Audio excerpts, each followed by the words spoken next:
Alors bonsoir Monsieur le Ministre. Bonsoir. Alors j'ai pris connaissance moi d'une note d'expertise grand public sur les vaccins ayant recours aux technologies OGM. Qu'est-ce que vous appelez technologie OGM en C'est le docteur Christian Vélo du comité de recherche et information indépendante sur le génie génétique. C'est pas Je ne connais pas, mais qu'est-ce que vous appelez OGM? Généticien moléculaire à l'université Paris-Saclay.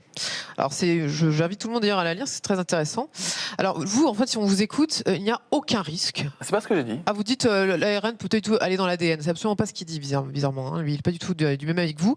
Alors, la première chose que j'ai envie de vous dire, c'est pourquoi on vous croirait, en fait, Olivier Véran? Ça fait des mois que vous nous racontez n'importe quoi.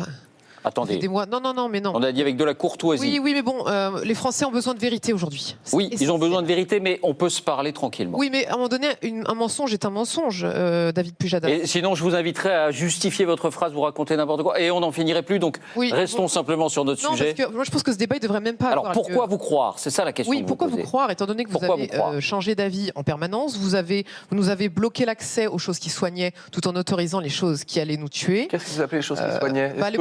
Le protocole hydroxychloroquine, azithromycine, qui allait montrer ses preuves. Vous avez arrêté les essais en cours, parce que vous saviez très bien que ça marchait. Aujourd'hui, les essais. J'ai arrêté les essais parce que je pensais que ça marchait. Oui, c'est tordu, je sais bien. C'est vous, vraiment tordu, oui. Alors, je ne sais pas si on va relancer le débat sur l'hydroxychloroquine. Pardon, on est sur les vaccins. Je voulais juste dire qu'en fait, si on a ce débat aujourd'hui sur le vaccin, c'est parce qu'on nous a bloqué l'accès à ce qui pouvait nous soigner, nous traiter, nous guérir. Moi, je retiens votre question. Voilà. Pourquoi est-ce qu'on vous croirait? Et j'ajouterais, il y a 2 à 3 mois de recul. Finalement, si on regarde bien, il y a 2 à 3 mois de recul sur ces vaccins ARN. Vous êtes d'accord que beaucoup de gens disent que ça s'appelle, on dit que c'est un vaccin, mais c'est un abus de langage, que c'est un produit de thérapie génique. Vous êtes d'accord avec ça? Réponse d'Olivier Véran. Ah, vous n'êtes pas d'accord avec ça? Réponse d'Olivier Véran. Hélas, on ne va pas être d'accord ce soir, mais ça peut arriver. Mais je vais vous respecter. Alors il y a d'autres médecins qui ne pensent pas comme vous, en fait. Dans la réponse que je vais vous faire, je ne vais pas vous traiter indirectement d'assassin ou de personnes qui manipulent les chiffres. Ce qu'il faut comprendre, d'abord, je n'ai pas dit qu'il n'y avait pas de dangerosité avec un vaccin. Est-ce que je l'ai dit? Je ne crois pas l'avoir dit. J'ai expliqué ce que c'était qu'un vaccin ARN et pourquoi c'était différent des vaccins habituellement utilisés dans le mécanisme. 2, peut-être qu'il y a des risques. Peut-être qu'il y a des risques. Il y a des études cliniques qui sont faites. En l'occurrence, le vaccin Pfizer a été testé sur 38 000 personnes. Les données, je ne les ai pas aujourd'hui. Les données complètes, les datas scientifiques, elles sont conférées, elles sont données aux agences du médicament américaines, européennes et aux autorités par État, avec des comités indépendants qui sont chargés d'évaluer si l'étude est sérieuse, rigoureuse, et quelle est la balance bénéfice sur risque. C'est un mot qui est important dans la vaccination. Quelle est la balance bénéfice sur risque? On sait, a priori, j'attends la confirmation des autorités européennes et françaises, que la balance bénéfice sur risque, elle est très positive pour des gens qui sont à risque de faire des formes graves de virus. C'est-à-dire que même s'il y avait des effets indésirables, et nous le saurons, même s'il y avait des effets indésirables, ils seraient beaucoup plus rares et beaucoup moins graves que la maladie en elle-même. Maintenant, David Pujadas, vous soulignez un point important, c'est la notion de recul. Il y a un recul de 2 mois dans l'étude clinique qui a été faite, 2 mois sur un très grand nombre de personnes. Ça nous permet quand même de savoir, parce que le virus, on sait qu'il peut tuer. Et on sait qu'il touche beaucoup de gens, on sait qu'il paralyse les pays, qu'il paralyse la planète. Il faudra peut-être discuter avec les autres ministres de la Santé des autres pays qui sont comme moi et qui considèrent comme moi à la fois la vaccination et les traitements qui sont efficaces et ceux qui ne le sont pas. Mais peut-être qu'on a un complot mondial qui m'aurait. Et donc, la balance bénéfice-risque est une notion qui est extrêmement importante. Et moi, ce que je dirais en transparence aux Français, c'est voilà les risques de se faire vacciner si des risques apparaissent. Et surtout, nous avons tout un système de pharmacovigilance et de surveillance en population générale dès lors que la campagne de vaccination va commencer. C'est-à-dire qu'on va surveiller en particulier, on va surveiller de près les personnes vaccinées. L'autorité de santé, les CNR, Santé publique France. Nous avons 5 circuits de surveillance que nous avons, qui sont des réseaux de surveillance éprouvés avec tous les médicaments, vaccins ou non, et que nous renforçons dans le cadre du Covid pour avoir une structure spécialisée dans la gestion du Covid. Est-ce que ça vous convainc, Anaïs Le Faucheux? Mettez bien votre micro dans la bouche. Moi, ce qui m'embête un petit peu, c'est que ce qui a été, il n'y a pas uniquement ce rapport qui en parle. Je n'ai pas répondu sur thérapie génique. La thérapie génique. Je vais vous répondre. Moi, ce que j'ai entendu dire, c'est des médecins qui disent, c'est pas moi, je ne suis pas médecin, bien entendu, c'est que ce sont des produits qui ont été testés sur de petits groupes de gens très malades. Et là, en vaccination de masse, on est sur de la prévention, a priori, même sur des gens en bonne santé.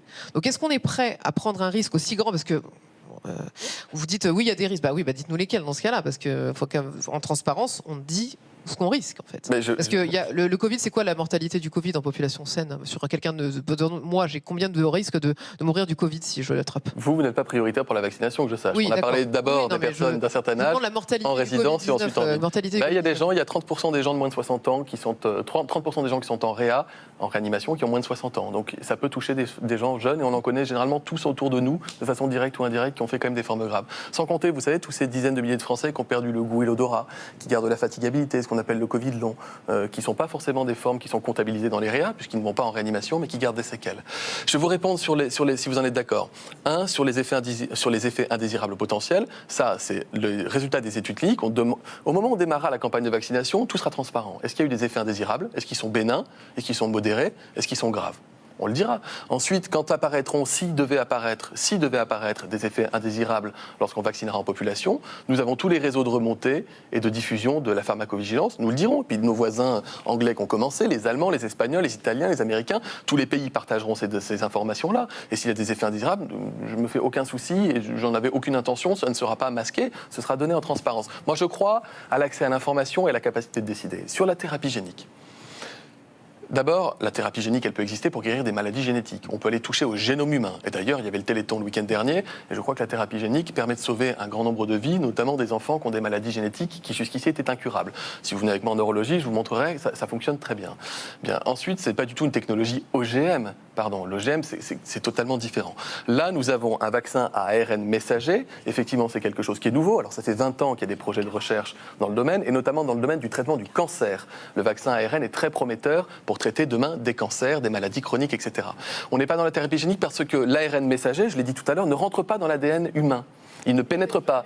Il ne écoutez, je ne sais pas, il y a beaucoup de médecins qui disent beaucoup de choses sur tous les plateaux, vous savez. L'ARN messager, je ne suis pas généticien, l'ARN messager ne rentre pas dans l'ADN humain, ça je peux vous le garantir. Il ne rentre pas dans le génome humain, vous ne l'intégrez pas, il ne reste pas chez vous. Imaginez une petite partition, imaginez une grosse machine, un énorme orgue, une cellule, imaginons que ce soit un orgue, je me lance dans une métaphore, je ne l'ai pas préparée, et que vous ayez à jouer des partitions. Et tout d'un coup, on va vous glisser quelques notes. Eh bien, vous allez lire ces quelques notes qui sont indépendantes du reste de la partition, qui vont être lues et qui ensuite vont s'évaporer.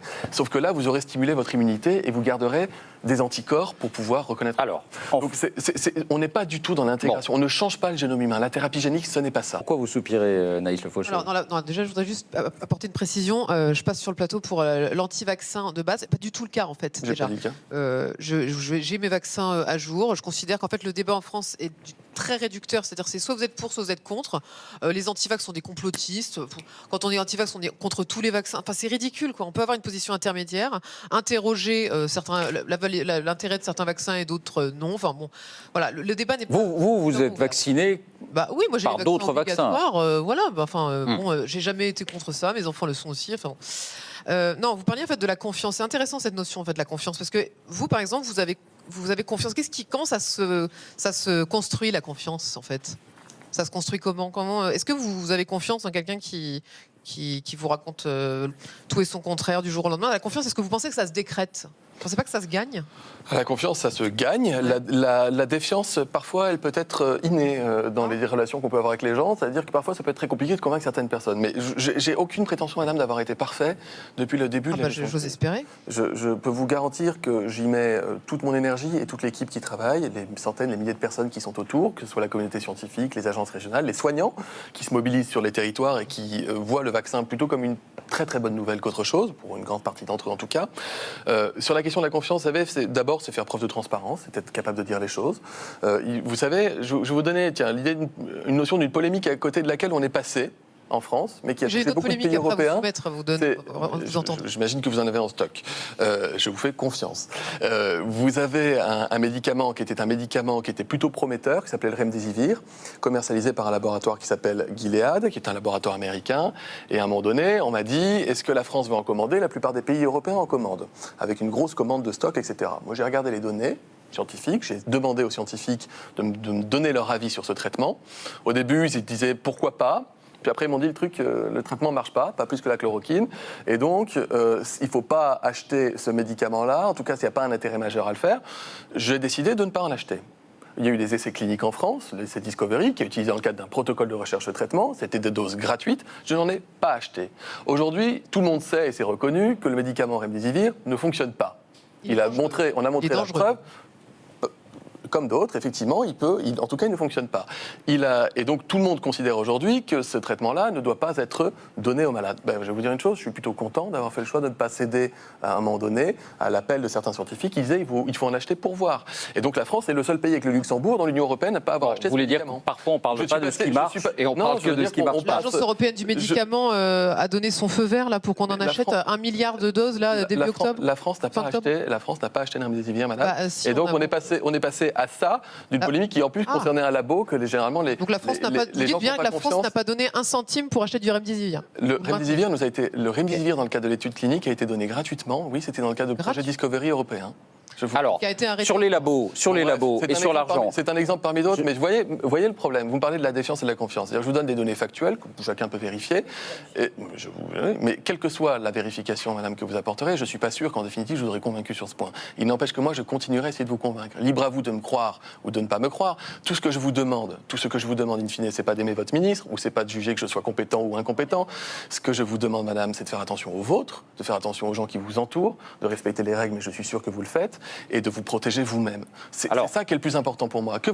À la fin, je ne vous demande pas de considérer que j'aurais sauvé vous n'avez pas sauvé la liste de vos grands-parents. Je vous demande de vous avoir cette démarche-là. Et pour moi, la confiance, elle est fondamentale pour ça. Anaïs Le Faucheux, ça vous fait Alain Fischer, justement, qui a montré énormément de réserves la dernière fois lors du point presse, qui a dit j'invite à la prudence, on n'a rien, on a des communiqués de presse. Et vous dites non, les premières études, mais de quoi vous parlez en fait exactement? Vous parlez de quoi? Si vous êtes avec nous sur le plateau depuis le début de soirée, ou je me suis très mal exprimé, ou alors je ne vous ai vraiment pas convaincu. Je vous ai dit que d'ici 2 à 3 semaines, les autorités scientifiques et les agences du médicament nous donneraient la totalité en transparence des informations qui sont nécessaires. Le professeur Fischer dit exactement la même chose que moi. Je vous dis évidemment qu'on est prudent et évidemment que lorsqu'on commencera la vaccination, c'est qu'on aura les réponses aux questions qu'on se pose. On les aura bientôt. La Suisse a refusé d'acheter des vaccins à l'heure actuelle. Vous savez, ça aujourd'hui, ils ont dit clairement qu'ils n'ont pas suffisamment d'informations. Elle se donne 2 mois. Elle se donne 2 mois. Elle dit on ne vaccinera pas avant février. On veut voir ce qui se passe chez les autres. La Suisse ne fait pas partie de l'Union européenne et donc ils n'ont pas eu aussi l'opportunité de contractualiser avec la Commission européenne comme nous avons pu le faire en France. Oui, l'Agence européenne du médicament, si vous croyez que les Français vont avoir confiance, alors que c'est l'agence qui a donné son go pour le remdesivir, vous pouvez vous accrocher.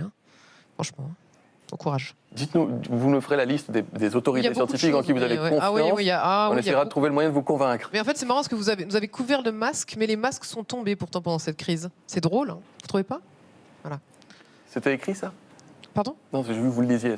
Non, mais j'ai énormément de choses. J'aurais 10 000 choses à vous demander, mais je ne vais pas évidemment faire... Non, mais cela dit, sur l'Agence européenne du médicament, c'est vrai que, on le disait à l'instant, c'est elle qui a donné son feu vert au remdesivir, dont vous nous avez dit que... La France n'en a pas acheté. La France n'en a pas acheté, donc l'Agence européenne du médicament peut se tromper. Ça, c'est vrai. Il y a des questions qui nous arrivent. On donne une autorisation de mise sur le marché avec ce qu'on appelle, en France, on a une évaluation du service médical rendu et l'amélioration du service médical rendu. Pour ça que des fois on nous dit, mais en France vous êtes long, pourquoi les tests ils sortent plus tard en France qu'ailleurs, etc. On nous reproche quand on prend un peu plus de temps que les autres. Mais parfois, prendre un peu plus de temps que les autres, ça nous permet, la prudence nous permet aussi d'être un peu plus efficace dans certaines choses. Quelques questions brèves, pardon. Une question, la phase 3 d'étude d'un vaccin, ça met combien de temps en général? La phase 3 d'une étude de vaccin, ça peut aller très vite, ça dépend du médicament. Parce que moi j'ai lu que c'était entre 3 et 5 ans.